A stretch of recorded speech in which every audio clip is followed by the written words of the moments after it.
बिस्मिल्लाहिर्रहमानिर्रहीम। अस्सलामु अलैकुम वरहमतुल्लाहि वबरकातुहू। आज जो ये 26 जनवरी का प्रोग्राम किया जा रहा है, भाइयों बुजुर्गों और दोस्तों, ये बहुत अहम और बहुत ही ज़रूरी प्रोग्राम है। किस लिए ज़रूरी है? क्योंकि सन 1950 को हमारे देश के अंदर 26 जनवरी के ही दिन संविधान लागू किया गया था। आज़ाद तो हमारा मुल्क 15 अगस्त 1947 में हो गया था, लेकिन मुल्क को चलाने के लिए एक संविधान की, एक आइन की जरूरत थी, जो तैयार किया गया और उसे 26 जनवरी 1950 को लागू किया गया, जिसके उपलक्ष्य में हम 26 जनवरी का प्रोग्राम करते हैं या इसको मनाते हैं। तो भाइयों बुजुर्गों और दोस्तों, नौजवानों, ये किस लिए मनाया जाता है, इसका क्या मकसद है और ये क्यों मनाया जाता है और ये क्यों जरूरी है?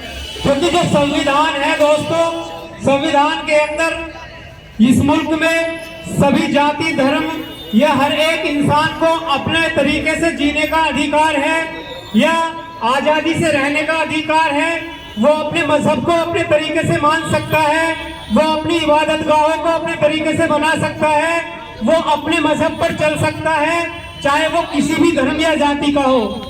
तो मेरे भाइयों बुजुर्गों और दोस्तों, हमें फंडामेंटल राइट दिए गए हैं। जिस तरीके से कुछ बड़े लोग छोटे लोगों को दबाना चाहें तो नहीं दबा सकते, क्योंकि उसके लिए कानून के अंदर नियम और कानून के अंदर आर्टिकल दिए गए हैं, वरना इस तरीके से तो एक दूसरे को दबाते रहेंगे।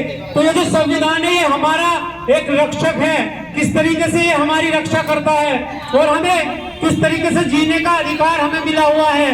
भाइयों बुजुर्गों और दोस्तों, इसीलिए हम यौम जमहूरिया मनाते हैं, ताकि हमें इस बात का पता रहे कि हमें क्या अधिकार संविधान ने दिए हैं। तो इसीलिए हमें संविधान को पढ़ना चाहिए, संविधान पर ध्यान देना चाहिए, क्योंकि हमारे यहाँ इल्म की थोड़ी कमी है, इसीलिए हमारे लोग पूरी तरह जागरूक नहीं हैं। भाइयों बुजुर्गों और दोस्तों, आप देख सकते हैं कि किस तरीके से हमारे बैरिस्टर असदुद्दीन ओवैसी साहब हर एक मुद्दे को बड़ी बेबाकी के साथ उठाते हैं। क्यों उठाते हैं?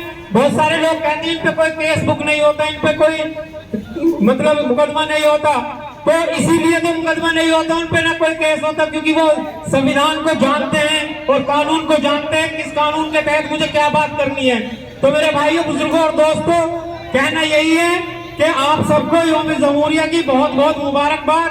और हम अपनी पार्टी मजलिस इत्तेहादुल मुस्लिमीन को ज्यादा से ज्यादा मजबूत करें, साथ जुड़े, कंधे से कंधा मिलाकर रहें और यौम जमहूरिया या आजादी 1947 15 अगस्त की आजादी का जश्न मनाते रहेंगे।